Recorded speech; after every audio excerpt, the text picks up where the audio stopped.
मिजुहा की नींद एक सपने से खुलती है जिसमें वो खुद को ताकी से बात करते हुए देखती है।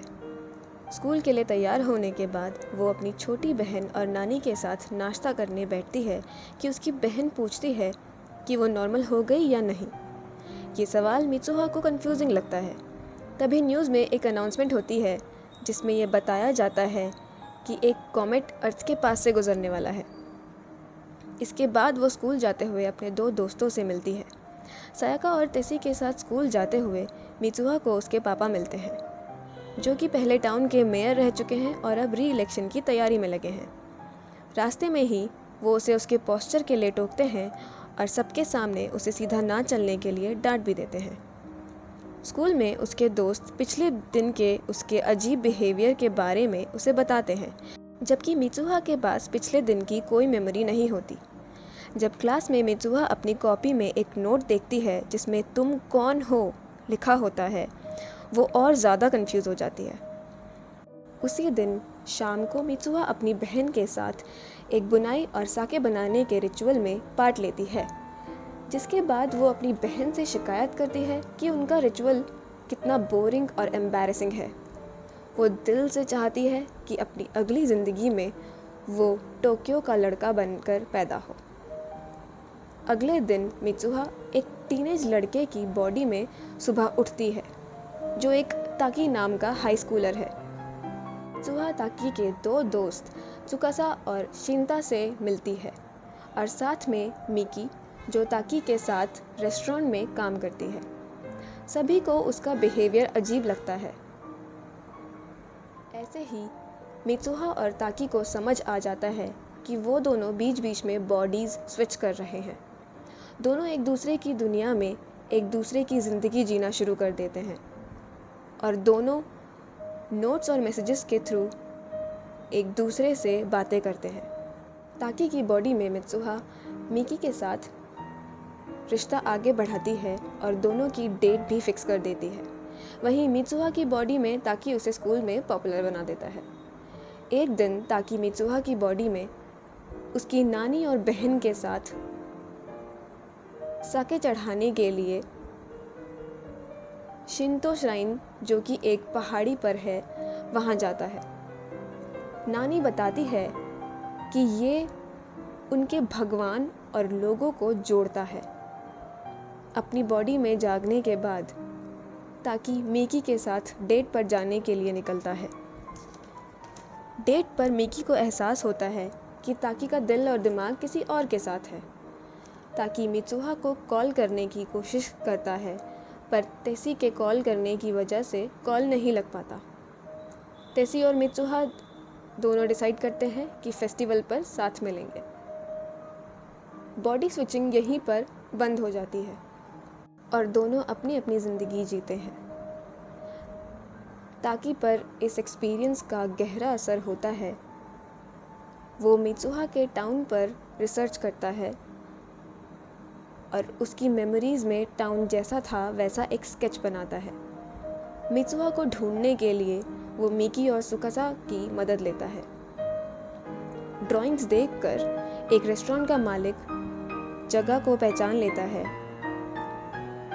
और बताता है कि टाउन का नाम इतोमोरी है, क्योंकि वो वहीं का निवासी था। वो ताकी और उसके दोस्तों को वहाँ लेकर जाता है। इतोमोरी जाकर पता लगता है कि कॉमेट के फटने की वजह से जगह बर्बाद हो चुकी है, जिसमें 500 लोग मारे गए थे। ये डिज़ास्टर 2013 शुरुआत में हुआ था। ताकि चौंक जाता है और अपना फ़ोन देखता है तो मिजुहा के मैसेजेस गायब होना शुरू हो जाते हैं। मिजुहा की यादें भी धीरे धीरे उसके दिमाग से हटने लगती हैं और उसे एकदम से पता लगता है कि दोनों की टाइमलाइंस अलग थी, क्योंकि वो 2016 में था। मारे गए लोगों में उसे मिजुहा, तेसी और सायाका का नाम मिलता है। ताकि श्राइन की तरफ जाता है और नानी की बात याद करता है। मिजुहा से दोबारा मिलने की आशा में वो उनके रिचुअल साके पीता है।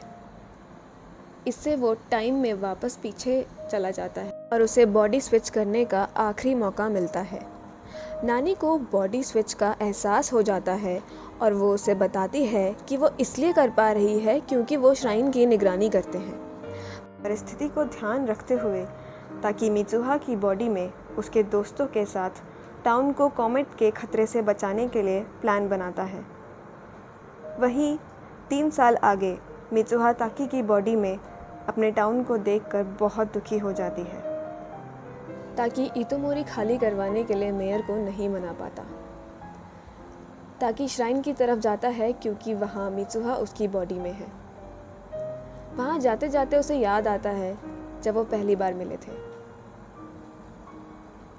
वो कॉमेट के गिरने से पहले टोक्यो आई थी, पर ताकी ने उसे नहीं पहचाना क्योंकि उसकी टाइमलाइन में बॉडी स्विचिंग अभी तक शुरू नहीं हुई थी। वापस जाने से पहले मित्सुहा उसे अपने बालों का धागा देती है, जो कि ताकी तब से पहने हुए रखता है। सनसेट के वक्त दोनों एक दूसरे को महसूस तो कर पाते हैं, मगर दोनों की टाइमलाइंस अलग अलग होने की वजह से एक दूसरे को देख नहीं पाते। मगर अंधेरा होते होते वो दोनों वापस बॉडी स्विच करते हैं, जिससे कि थोड़ी देर के लिए वो एक दूसरे को देख पाते हैं। ताकि मित्सुहा को धागा वापस देता है कि आसमान में कॉमेट नज़र आता है। दोनों एक दूसरे के हाथों में अपना अपना नाम लिखते हैं ताकि वो जगने के बाद भूल ना सके। पर मित्सुहा शाम होने से पहले अपना नाम नहीं लिख पाती और दोनों अपनी अपनी टाइमलाइंस में वापस पहुंच जाते हैं, जिसकी वजह से ताकि उसे भूल जाता है। वहीं मित्सुहा की टाइमलाइन में वो और उसके दोस्त एक बिजली घर में ब्लास्ट करके फेक इमरजेंसी अलर्ट की अनाउंसमेंट करते हैं, पर तब भी टाउन खाली नहीं करवा पाते। मित्सुहा एक आखिरी बार अपने पापा को मनाने जाती है। बाद में मित्सुहा को अपने हाथ पर ताकी का लव मैसेज दिखता है, पर साथ में उसकी मेमोरी चली जाती है, जिसके बाद कॉमेट टाउन को हिट करता है। 5 साल बाद ताकि अब कॉलेज ग्रेजुएट कर चुका है और जॉब ढूंढ रहा है।